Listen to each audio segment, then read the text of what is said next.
Hola, ¿qué tal? Un gusto saludarle. Andrés Ramírez Fernández le acompañará durante esta hora informativa. Vamos a ver algunos de los temas.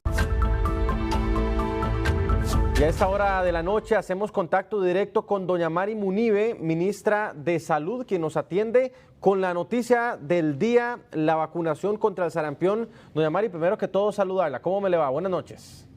Buenas noches, don Andrés, y buenas noches a todos los que nos están viendo. Gracias, doña Mari. La invitamos a este espacio y pues es un honor tenerla para que le aclaremos a la gente que quizás hasta ahorita reposa y se sienta y dice, bueno, ahora sí, ¿cómo está el tema de la vacunación? ¿Quiénes se tienen que vacunar? ¿A partir de cuándo? ¿A dónde? Comencemos por ahí, doña Mari. Perfecto, vean, nada más recordarles que el pasado 14 de febrero fue el primer caso del año diagnosticado en una chiquitilla de 4 años de origen mexicano, en donde ya contamos con nuestro primer caso de sarampión. Ahí es donde, gracias a Dios, y desde 1999 no documentamos un caso autóctono, o sea, de nuestro territorio. Todos han sido de alguna forma importados. Ahí es donde tenemos que ver qué es lo que está pasando en el mundo y sobre todo en el continente americano. Y ahí es donde hemos, digamos que consignado que desde el 2024 al 2025 ha habido un aumento del 2.500% de casos diagnosticados como sarampión. El sarampión es una enfermedad que es muy contagiosa y ahí es donde tenemos que protegernos. Y nosotros contamos con una cobertura a temprana edad, que es parte del esquema de captación del niño sano a los 15 meses y a los 4 años, pero debido a que ha habido una captación en esta segunda dosis un poco más bajita de la que protegería a todas las personas, se ha decidido hacer un proceso de revacunación a una población específica. Ahí es donde viene la indicación en donde a población, primero, que no se ha vacunado, se invita a ir a cualquier área de salud de la Caja Costarricense de Seguro Social a vacunarse. Segundo, a las personas que cumplen entre los 20 y 39 años pueden ir con su tiquete aéreo si van a ir a una de las zonas de riesgo, que son principalmente Estados Unidos, Canadá, México, Guatemala, Argentina, Chile, Uruguay y Bolivia. Y ahí es donde, de alguna forma, todas las áreas de salud de la caja van a estar esperándolo para colocar esta vacunación. Doña Mari, ¿a partir de cuándo, digamos, estas vacunas fueron obligatorias? Me refiero a ¿hay alguna población que quizá haya quedado descubierta en algún momento? Vea, tal vez se los explico así brevemente. Tenemos el conteo de lo que es la cobertura de vacunación. En la primera dosis tenemos coberturas buenísimas de más del Sí, 95%. ok. El problema es que antes del 2022 y ya empezando a capturar nuevamente buenas coberturas a partir del 2023 teníamos cobertura de 75% en la segunda dosis, de un 80 y resto por ciento, y ahí fueron subiendo hasta un poquitito más de un 90%. ¿Qué es lo que pasa?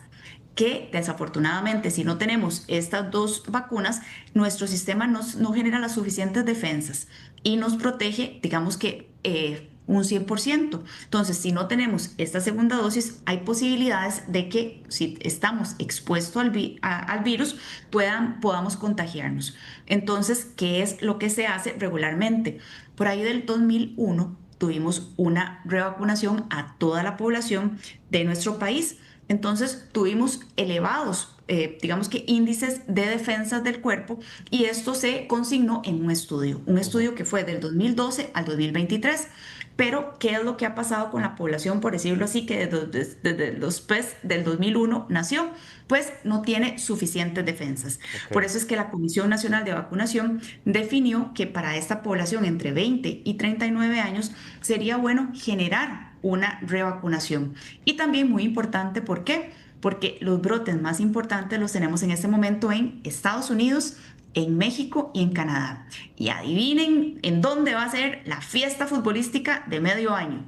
Sí, Pues en esos países. Y ahí es donde esperamos que mucha población probablemente va a ir ahí, para poner un poco de sal sobre la herida, digo yo, celebrar las camisetas de otros, ¿verdad? sí. Pero en esta celebración lo que esperamos es que no nos traigan esta enfermedad. Claro. Doña Mari, ¿en algún momento o ya se tiene pensado, por ejemplo, a población más allá de los 39 años que se llegue a vacunar, no sé, en una segunda etapa, por ejemplo? Sí, tal vez aquí para explicarles y por eso lo que le digo a la población, para no confundirla, a partir del día de hoy, ¿verdad? Y obviamente ya a Mañana, partir de digamos. mañana, ustedes pueden ir a cualquier área de salud y solicitar, si ahí hay vacunatorio, esta vacuna si cumplen estos requisitos, entre 20 y 39 años con su tiquete aéreo a estos lugares o si no tiene completo su esquema de vacunación. Pero, por otra parte, ya para el otro año había planeado un proceso de revacunación como el que se dio en el 2001, que es lo que va a hacer a solicitud, digamos, de mi persona, la Comisión de Vacunas, justo para aprovechar de alguna forma este momento y solicitar que este proceso sea adelante y así tener el periodo de reforzamiento de la vacuna este año y así toda la población de alguna manera se beneficie. Entonces, yo lo que les digo es, estén atentos para que en el momento en que podamos hacer este cambio en los requerimientos, podamos que toda la población que así desea vacunarse adulta pueda hacerlo. Hablemos entonces de requisitos. Usted nos dice nada más presentarse y el boleto. No le tienen que pedir nada más, no tiene que sacar cita, nada. Normalmente los vacunatorios no se requiere cita. Mi recomendación siempre es, una vacuna es, por decirlo así, un tipo de medicamento. Y Sí. este tipo de medicamento lo que se requiere es, ojalá, una valoración de saber de que usted no tiene ninguna contraindicación al respecto o que es para... digamos que usted es apto para esta vacuna en el momento en que lo requiere. Entonces, si usted tiene alguna duda sobre alergias o contraindicaciones de esta vacuna, por favor vaya a donde su médico tratante para que de alguna manera usted se retroalimente de esta información y sepa qué es lo mejor. Porque le pongo un ejemplo, son digamos que virus vivos atenuados y a veces se contraindican, por ejemplo, con la vacuna de la fiebre amarilla en diferentes momentos. Entonces, si usted planea un viaje y requiere estas dos dosis de vacunas, entonces es mejor que vaya y de alguna forma se asesore para ver en qué momentos es el más indicado colocar las vacunas para su persona y también porque todas las personas podemos tener enfermedades o dolencias que puedan complicar o no ciertos procesos a la hora de vacunación. Doña Mari, unas tres preguntitas más, si me lo permite, de varias dudas que nos Claro. han llegado. Por ejemplo, una es, una persona que está completamente segura de que tiene sus dos vacunas, tiene la edad entre los 20 y 39, si quiere va, por ejemplo, al Mundial y no pasa nada, o puede también reforzarse. O sea, ¿qué pasa si no se refuerza? Tal vez aquí la respuesta es si tiene sus dos vacunas y que de alguna u otra forma no ha tenido ningún problema con la colocación en esas dosis de vacunación, en la teoría estaría protegida y Ok, esto no es obligatorio, es digamos una protección adicional. En caso de tener dudas o no haber cubierto estas vacunas, no hay ningún problema. Usted ok. puede ir y colocarse la vacuna y san se acabó. Les voy a decir, en el 2001 tuvo un reforzamiento toda la población costarricense y ahí es donde estos, digamos que picos de respuesta humoral que le llamamos nosotros o de defensas subieron en la población y ahí es donde estamos en su mayoría protegidos. Pero Ujú. justamente esta ventana entre 20 y 39 años queda un poquitito más rezagada. Claro. Lo otro es en el tema de los bebés menores de un año que todavía no han alcanzado llegar a vacunarse, que pasa año, año, 3 meses más o menos es cuando ya pueden vacunarse. ¿Qué pasa con ellos si, por ejemplo, los papás tienen un viaje con el bebé a alguno de esos países?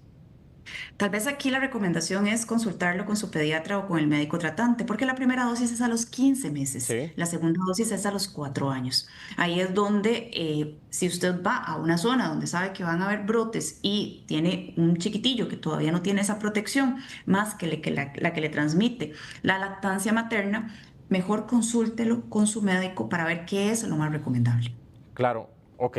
Porque la otra pregunta, pero entonces iba en la misma línea porque teníamos algunas preguntas de gente que ya a los 15 meses vacunó al bebé, no sabía si ese segundo refuerzo era válido, digamos, para ahora en mitad de año. Si a los 15 meses lo vacunó Con y eso está bien de obviamente momento. de momento porque tiene la edad, el refuerzo sería a los 4 años. Aquí el problema radica en los que solo se colocaron la primera dosis Claro. y no hay una segunda dosis que hubiese elevado las defensas del cuerpo, por decirlo así, a los máximos niveles. Entonces, ante esa duda es lo mejor. E igual, si usted tiene dudas y que de alguna u otra forma va a ir a exponerse a zonas que tenemos de alta incidencia en estos brotes, lo mejor es protegerse. Doña Mari, ¿cuántas vacunas hay disponibles? ¿Hay suficientes? Suficientes para la población que en este momento por lo menos se está captando y también dentro de la proyección para la edad y para los chiquitillos que, bueno, cada vez nos nacen menos, Sí. están dentro de ese rango de edad y también para la población que de alguna forma se define como meta, hay suficientes. Así que no se preocupen por la cantidad porque la Caja Costarricense de Seguro Social nos retroalimentó que hay suficientes para esta población. Muy bien. Doña Mari, le agradecemos muchísimo. Con muchísimo gusto, más bien, y espero haber aclarado las dudas. Pasen buenas Totalmente. noches. Muy buenas noches para usted también, doña Mari Munive, ministra de Salud. Continuamos.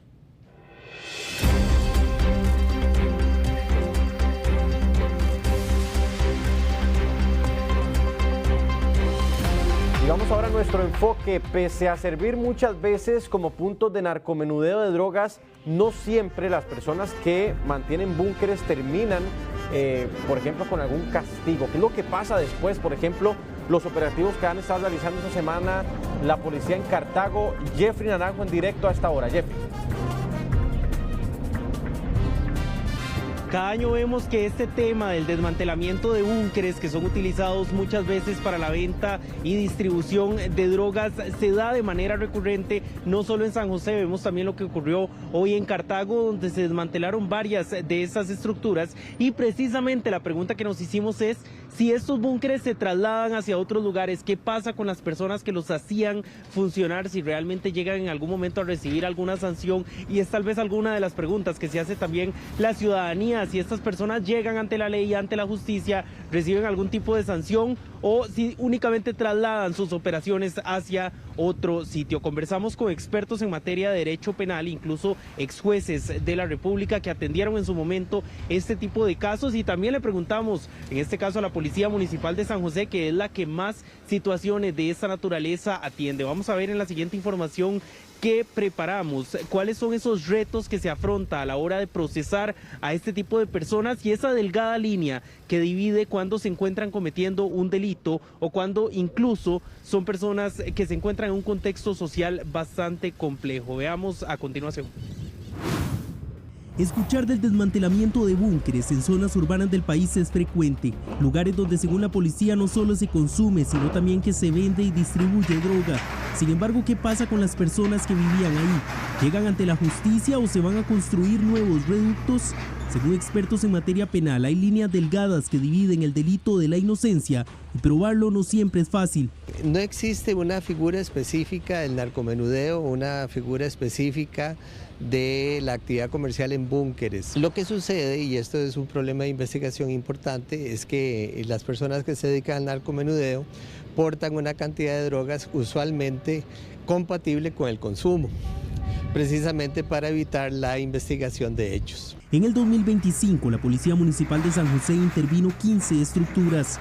Dicen que hacer estas intervenciones de manera simultánea es lo que intenta evitar que los búnkeres simplemente se trasladen de locación. Gran cantidad de adictos que frecuentaban este sitio generalmente se trasladan a otro sitio y por eso es que es importante que las acciones de la policía tengan consistencia, que hayan procesos de inteligencia para poder intervenir estructuralmente y de manera estratégica a diferentes puntos, preferiblemente de manera simultánea, para que el operativo en un sitio no fortalezca a otros. Este martes también se hicieron diligencias en Cartago para erradicar lo que se ha convertido en el vínculo directo entre las comunidades y las organizaciones criminales. El castigo, digamos, de personas que viven en búnkeres no es un delito, ¿verdad? Vivir en un búnker obviamente es estar en una condición socioeconómica muy lamentable. El consumo en sí mismo no es delito, ¿verdad? Lo que es delito es la venta, el acopio, el traslado de droga, ¿verdad? Todo ese tipo de actividades son las que son delito. Pero estar en el búnker en sí mismo no es un delito. Quitar los búnkeres no implica solo demolerlos, hay que ayudar a los adictos a dejar de ser una pieza clave del engranaje de distribución y venta. Lo que tenemos es obviamente una reducción importante de la actividad del Estado en lo que se refiere a la atención del consumo. Y atendiendo a esa población podríamos reducir parte de la mucha violencia que hay en este tipo de actividad criminal. El siguiente paso es no facilitarles terrenos donde establecerse, según los expertos. Muchas veces lotes baldíos o edificios abandonados son tomados por estas personas, a veces paradójicamente en terrenos estatales, como el caso de varias estructuras destruidas en Pavas que estaban en propiedades de Limbo.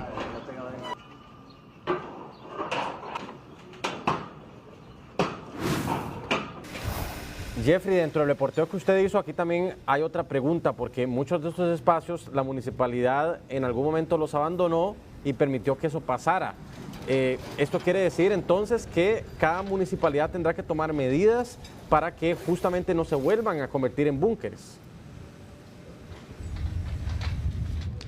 Es que precisamente esa es una de las dos medidas que se deberían tomar. El tema de que los búnkeres existen porque hay espacios abandonados que permiten que precisamente se construyan, y este es uno de los abordajes que deben hacer las autoridades, tanto municipales pero también estatales, porque si hacemos un recuento de algunos de los búnkeres que se han intervenido en la capital, vemos que algunos de ellos se han encontrado en terrenos del INBU, en terrenos de Limas, en terrenos que pertenecen a distintas entidades públicas que tienen estas propiedades sin uso alguno, incluso con estructuras abandonadas, y esto es precisamente lo que genera o facilita que el crimen organizado llegue, los tome y de esta manera pues los utilice para estas acciones delictivas. A esto es a lo que deben apostar también las autoridades, no solo municipales, sino también el Estado como tal, el tratar de erradicar estos puntos, y hemos visto que incluso se ha venido haciendo, han transformado parques o lugares abandonados en zonas recreativas de uso comunal, y al extenderse estas acciones se disminuye la incidencia o la posibilidad de que este tipo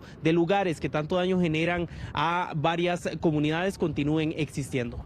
Claro que sí. Jeffrey, muchísimas gracias por este reporte. Tienen en directo también a nuestra compañera Rachel Matamoros, porque les contaba al inicio, hay expertos que están advirtiendo que algunas marinas turísticas, algunos atracaderos, se están convirtiendo o pueden ser puntos ciegos para el trasiego de droga por la vía marítima. Rachel, usted nos cuenta.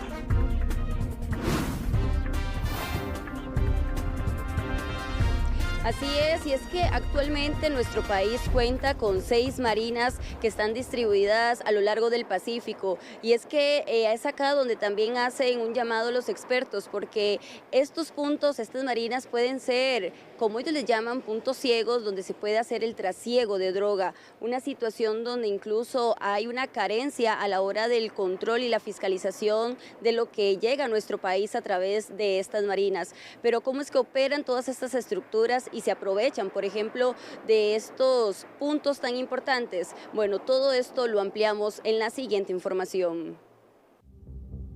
En Costa Rica, las marinas turísticas y atracaderos privados enfrentan cuestionamientos sobre sus niveles de control y vigilancia ante la posibilidad de que sean utilizados como puntos ciegos para el ingreso o tránsito de droga. El país, ubicado entre zonas productoras de cocaína en Sudamérica y mercados de consumo en Norteamérica y Europa, lo convierte en un punto estratégico. Sabemos que son lugares donde llegan yates de distintos países y donde no hay controles suficientes para poder indagar o intervenir el tipo de productos que se estén trayendo o que estén ingresando o saliendo a través de estos puntos. Costa Rica cuenta con 6 marinas a lo largo de la costa del Pacífico. Estas, a diferencia de los grandes muelles de carga internacional, manejan principalmente embarcaciones turísticas, yates y barcos de pesca deportiva, lo que puede dificultar las inspecciones sin afectar la dinámica comercial y turística. Son atractivas para la criminalidad, pues ellos la utilizan como mampara, como algún elemento que no se puede decir que la gente en la marina o que la gente de la organización como tal esté involucrada, pero estos lugares de cierto nivel no tienen el cuidado y el resguardo que tendría un lugar conflictivo, ¿verdad? Expertos coinciden en que estos puntos ciegos representan oportunidades que pueden ser aprovechadas por redes criminales. Habitualmente se utilizan la oscuridad, la noche, donde hay menos vigilancia o menos tránsito. Creo que ahí sería más bien reforzar puestos policiales y reforzar guardacostas como tal, no solo con más gente, sino con tecnología, que es lo que viene a surgir ahora como el nuevo elemento que nos puede ayudar a todos en la lucha contra la criminalidad. Que lamentablemente Costa Rica en este momento está siendo invadida por mucha cantidad de droga, y esto se observa a través de la gran proliferación de estructuras criminales que están discutiendo territorios, comunidades, para poder tomar control de estos mercados de consumo. Todo esto no tiene un resguardo adecuado y pues por supuesto la criminalidad que va evolucionando y va entendiendo que puede mimetizarse con algunos elementos de la normalidad social, pues los aprovecha. Este tema reabre la discusión sobre la necesidad de mayor inversión en vigilancia marítima, controles más estrictos en marinas privadas y el fortalecimiento de inteligencia policial. Bueno, recientemente estuvimos hablando igualmente acá en La Nocturna sobre el trasiego de drogas que ocurre en los puertos y es algo muy similar con estos puntos ciegos en marinas donde, bueno, los expertos explican que geográficamente nuestro país está ubicado de una forma bastante estratégica o conveniente para estas estructuras criminales para obviamente trasegar la droga hacia Norteamérica o incluso Europa, pero también para la droga que viene de Sudamérica y pues Costa Rica termina siendo un punto de transbordo o almacenamiento para estos estupefacientes. Por ende se ocupa mayor vigilancia en estos puntos ciegos y que las autoridades, bueno, puedan también hacer una mayor fiscalización. Gracias, Rachel, por el reporte. Ahora quiero mostrarle este video.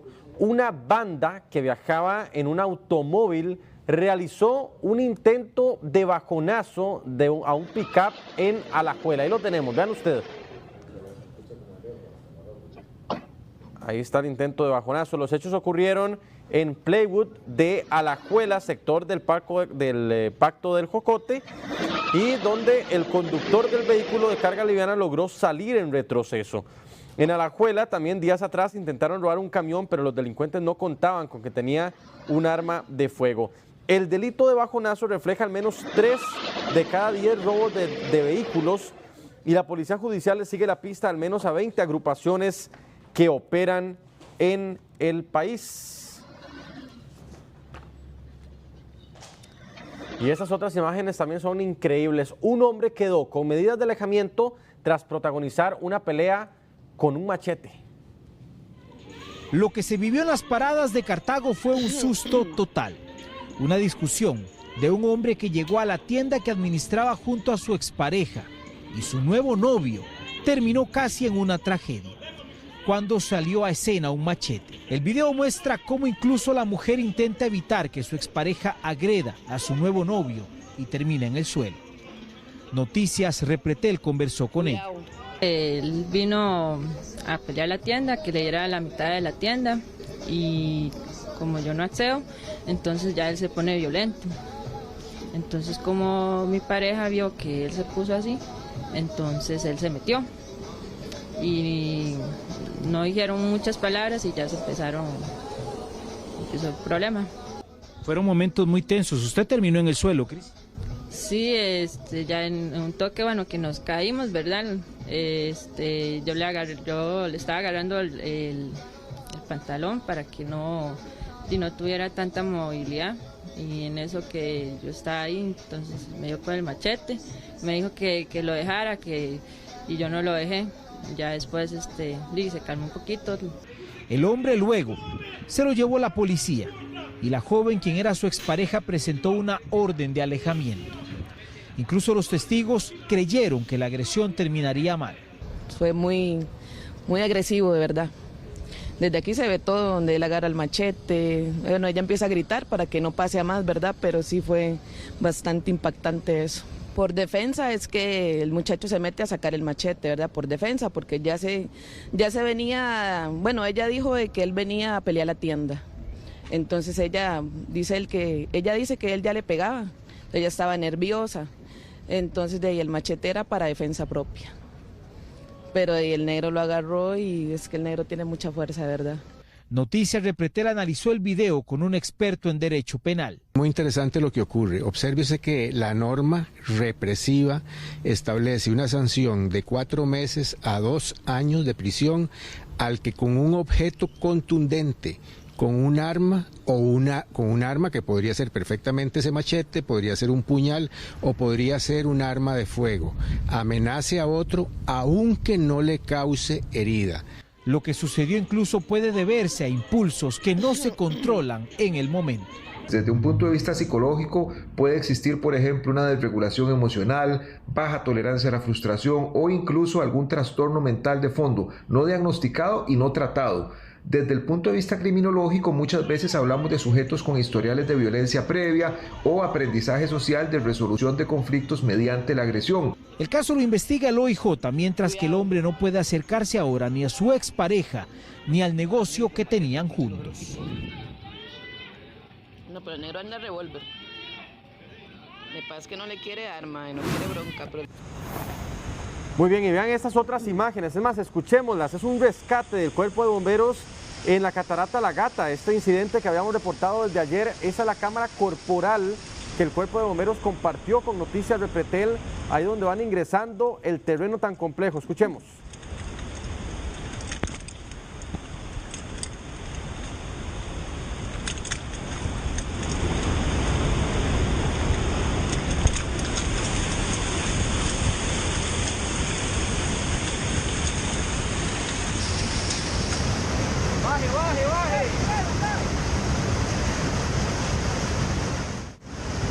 Llegan ilesos a punto de la cascada donde son abordados por rescatistas. 25 personas participaron en el rescate. Se extendió por 10 horas.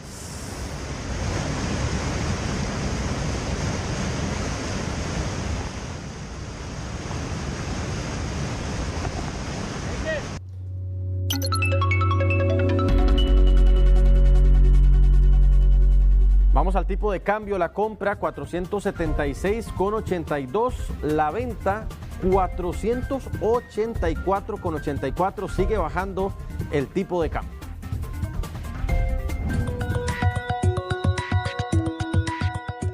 Bueno, y aquí en la edición nocturna le mostramos siempre los chances. Véalo, el primer premio, el 70 con la serie 924, el segundo premio, el 50 con la serie 249.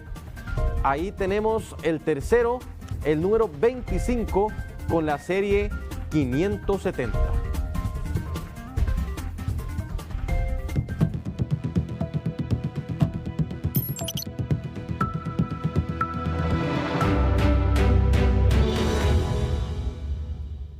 Y hoy hacemos balance sobre el tema de seguridad. Con todo lo que hemos visto hoy y lo que le hemos presentado en Noticias Repretel, vamos a abordarlo con don Gustavo Mata, exministro de Seguridad Pública. Don Gustavo, ¿cómo me le va? Primero que todo. Muchas gracias, muy buenas noches, don Andrés. Un placer estar por acá nuevamente. Gracias, don Gustavo, por estar con nosotros hoy.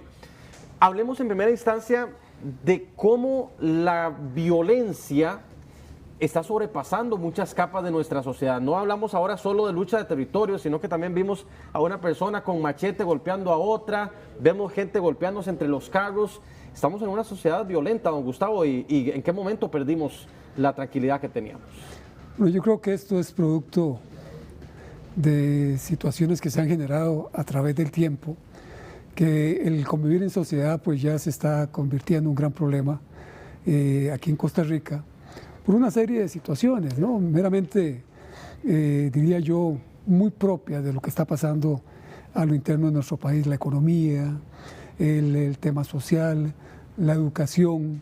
Diría yo que todo este componente, más la gran actividad del crimen organizado, pues está sumando a que nuestra sociedad está en una etapa, diría yo, de conflicto en todos los ámbitos, porque de igual manera podemos hablar que está pasando en las escuelas, en colegios, en las calles, como lo vimos en las últimas noticias que se están viendo a nivel nacional. O sea, el tema ya es convulso, ya el ciudadano costarricense pues está acudiendo a los métodos de hecho, ¿no? A las situaciones de hecho, de no arreglar los conflictos de una manera más pacífica. Claro, y entonces aquí quiero concentrarme ahora sí en el tema de las drogas. Don Gustavo, usted ya nos ha comentado, y tal vez expliquémosle a la gente, que por ejemplo la cocaína, que hace, no sé, 20 años o 30, se veía como, uy, la droga más cara, no sé qué, ahora se ha convertido en una moneda de cambio en las calles del país. Correcto, bueno, el tema de la droga en Costa Rica, pues, es un fenómeno que viene ya de hace muchos años atrás. Costa Rica es víctima por la situación geográfica que nos encontramos y por las circunstancias, diría yo. Los países del sur en los últimos años están produciendo mayor cantidad de la hoja de coca de cultivo, y para estos años, bueno, ya en el 2023 vemos una cantidad importantísima de producción que se está generando en Colombia, más de 3.800 toneladas de cocaína se produjeron en Colombia, y eso de alguna manera pues está impactando en la región, y principalmente Costa Rica, que antes era diría yo, un territorio de paso. Ahora ya no somos un territorio de paso, ahora somos una gran bodega. Incluso podemos estar hablando de que somos a nivel mundial una de las principales bodegas y principales países de la reexportación de cocaína, que también la delincuencia ha cambiado, ha mutado de una delincuencia común hace unos 15 a 20 años al crimen organizado. Vemos que hace unos 12 años aproximadamente, OIJ estaba hablando de mini carteles a nivel nacional, que era pues la conformación de pequeños grupos criminales de costarricenses que habían desplazado de alguna manera a los colombianos y a otros sujetos que agarraban nuestro territorio como lugar de mercado y los desplazaron. Entonces estos mini carteles empezaron a embodegar la coca y a reexportarla. Ahora este año que estamos concluyendo, pasamos de mini carteles a carteles. Ya un cartel ya. A un cartel que difiere, pues es sumamente distinto a esos mini carteles, ya son estructuras conformadas desde el aspecto económico, de jerarquía, que todo pues está muy bien organizado, dirigido pues a la actividad criminal. ¿Cuánto cuesta, por ejemplo, la cocaína, o con qué pagan las bandas? ¿Con qué intercambian la cocaína? Ok, les hablaba de que ahora hay tanta cocaína. Hace 20 años hablábamos de que el kilo de cocaína en Costa Rica se estaba más o menos comprando en unos $10,000, $11,000 el kilo. Sí. Ahora hay tanta coca aquí en Costa Rica que vos puedes conseguir un kilo en unos $3,000 a $3,800. Es por la gran cantidad de oferta que hay. Y esto pues, al haber más cantidad, ya el kilo de coca se ha convertido en una moneda de cambio. ¿Por qué?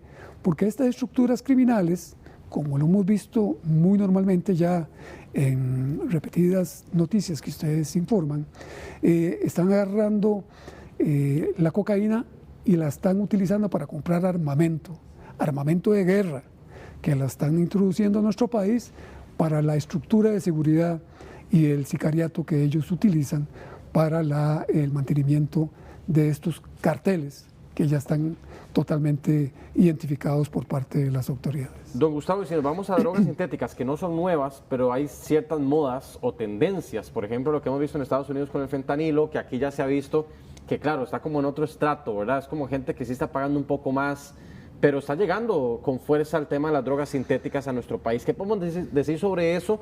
Todavía es cara en comparación a la cocaína, ¿no? Diría relativamente. Okay. Hay ciertas cantidades, hay ciertas variedades de drogas sintéticas que son un poco más cómodas, más baratas, que son las que consumen, digamos, cierta clase social. Sí. Pero conforme vaya ingresando esta droga sintética a nuestra región, principalmente a Costa Rica, pues lo que va a ir haciendo un mercado y esto va a ir abaratándola.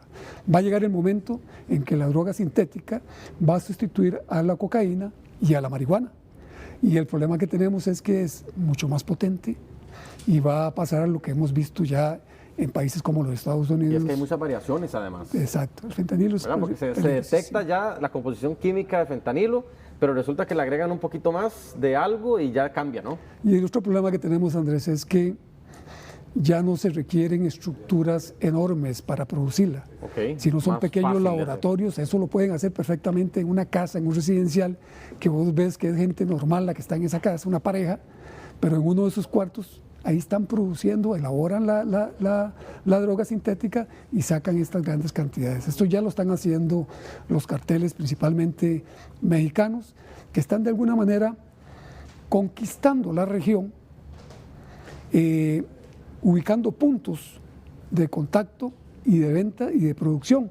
Entonces ellos lo que están haciendo es de alguna manera desplazando la venta y la producción a toda la región, y esto va a ser un problema que a Costa Rica, que ya teníamos problemas con el asunto de la cocaína que venía desde el sur y la marihuana, ahora vamos a tener también el problema de la droga sintética que está proviniendo principalmente aquí muy cerca de México y también de Europa, que es una gran, digamos, parte importante de droga sintética que históricamente nos han traído a nuestro país. Don Gustavo, para ir terminando, porque el tiempo vuela, expliquémosle a la gente en la casa como por ejemplo esto que hablamos de la cocaína, como esto que hablamos de las drogas sintéticas que vienen, cómo esto crea o aumenta la violencia en la calle.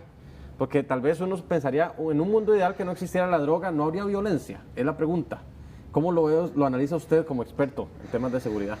Yo diría que el tema de la droga es un problema tan serio que yo pues vislumbro un panorama triste para Costa Rica en los próximos años.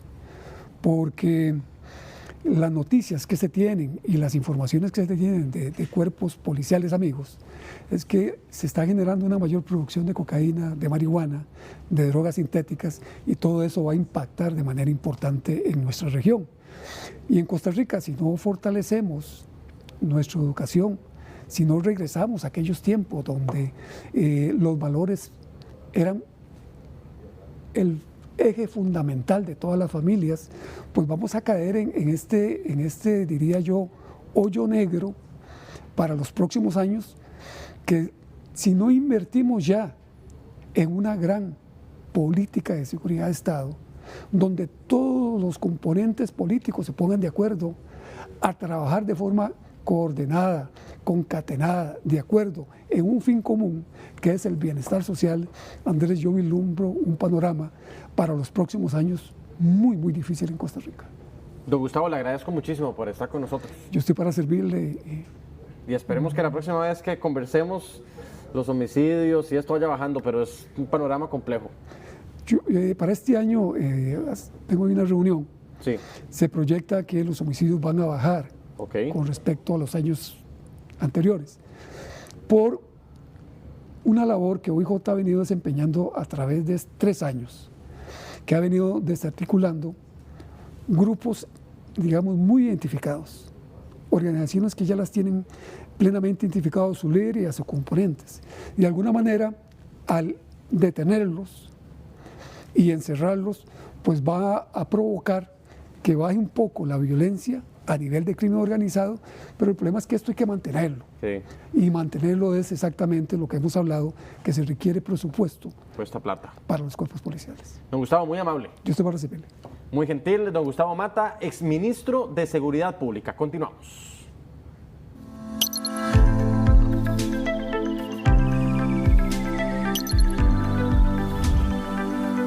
Bueno, resulta que un exintegrante del equipo desarrollador del ChatGPT estuvo en Costa Rica y habló con Noticias Repretel. Le hicimos varias preguntas. Por ejemplo, ¿qué piensa de los muchachos que utilizan el ChatGPT como psicólogo, por ejemplo? O los que utilizan el chat para que le complete las tareas. Bueno, Daniel Sosa está en el set de tecnología, Daniel, y nos informa a esta hora. Buenas noches. Hola, ¿qué tal? Muy buenas noches. Bienvenidos a una sección más de tecnología. Nuevamente, ChatGPT vuelve a ser el tema del que vamos a hablar, pero por una razón muy particular. Hace unos días pudimos conversar con un colaborador de la empresa y hacerle preguntas muy puntuales. Por ejemplo, ¿qué opina la empresa de las personas que utilizan la inteligencia artificial como psicólogo? ¿Qué opinan también de los niños y adolescentes que llevan sus tareas al colegio o a la escuela hechos con inteligencia artificial? Y por último, ¿cuál es la proyección que tienen de acá al 2030? Las respuestas las vemos a continuación. ChatGPT es una de las inteligencias artificiales más utilizadas en el mundo. Actualmente, en promedio, las estadísticas mencionan que semanalmente 800 millones de personas la utilizan. Un dato revelador realmente. Con el uso de la inteligencia artificial, las polémicas y las dudas al respecto empiezan a surgir. Conversamos en Noticias Repretel con Luis Santé. Él es consultor de inteligencia artificial y ex colaborador de la empresa creadora de ChatGPT. Le hicimos algunas preguntas puntuales. Por ejemplo, estudios revelaron que muchos ven en la inteligencia artificial una herramienta de ayuda para salud mental, revelando lo peligroso que puede ser. Ante esto, ¿qué opina Santé? Nosotros empujamos que queremos asegurarnos de que la gente no lo mire ni, número 1, ni como un psicólogo, número 2, ni como un psiquiatra, número 3, ni como un médico. Y es más, cuando vos pones información y decís que le das tus síntomas, al final ChatGPT te recomienda que vayas a ver un médico profesional. Ahora es la decisión de la persona de ir a un médico profesional si lo quiere hacer o tomar lo que le dice, que por lo general no le da un diagnóstico. ¿La inteligencia artificial puede hacer perezoso a los estudiantes o es una herramienta que puede potenciar su capacidad? El reto principal ya no es en el estudiante, porque la tecnología ya está ahí. Es como decirle a un estudiante que no ocupe Google o que no ocupe el Internet o que vaya a una biblioteca y agarre una enciclopedia para completar una tarea. No, estamos hablando de eficiencia. Sin embargo, el reto es para los profesores en adaptar los modelos de educación, como hemos estado enseñando. El modelo de Latinoamérica y de muchos países en desarrollo es el modelo bancario, donde los estudiantes son vistos como cuenta bancaria y el profesor es visto como el depositante. No te enseñan a pensar de una manera crítica. ¿Cuál es la proyección de la inteligencia artificial para los próximos años? Vamos a alcanzar la inteligencia artificial general. Estamos hablando de aproximadamente, Sam Altman ha dicho, marzo del 2028. ¿Qué quiere decir con inteligencia artificial general? Esos son modelos que tienen neurológicamente la capacidad de un ser humano, de razonamiento, incluyendo de sentimientos. Pero, ¿cuál es uno de los beneficios de alcanzar la inteligencia artificial general? Que ya vamos a poder quizás encontrar la cura a enfermedades que actualmente no tenemos cura. Podemos curar el cáncer, podemos curar el Alzheimer, podemos curar el Parkinson. Ese es el gran reto. Sin duda alguna, la inteligencia artificial es una herramienta que llegó para quedarse y cada vez es más utilizada por millones de personas en el mundo. Bueno, ya lo escuchábamos, hay proyecciones muy interesantes para el futuro de la inteligencia artificial en el mundo. Un detalle muy importante y que no podemos pasar por alto es esa recomendación que hace al final de la respuesta ChatGPT, y es no pasarle por encima a un experto al momento de hacerle consultas de salud, principalmente de salud mental. La inteligencia artificial va a seguir creciendo, su uso se va a seguir manteniendo, pero es importante darle un uso correcto. Por su sintonía en esta edición nocturna, yo tengo que agradecerles siempre porque nos acompaña. Andrés Ramírez Fernández le informó durante esta hora. Que tenga una linda noche.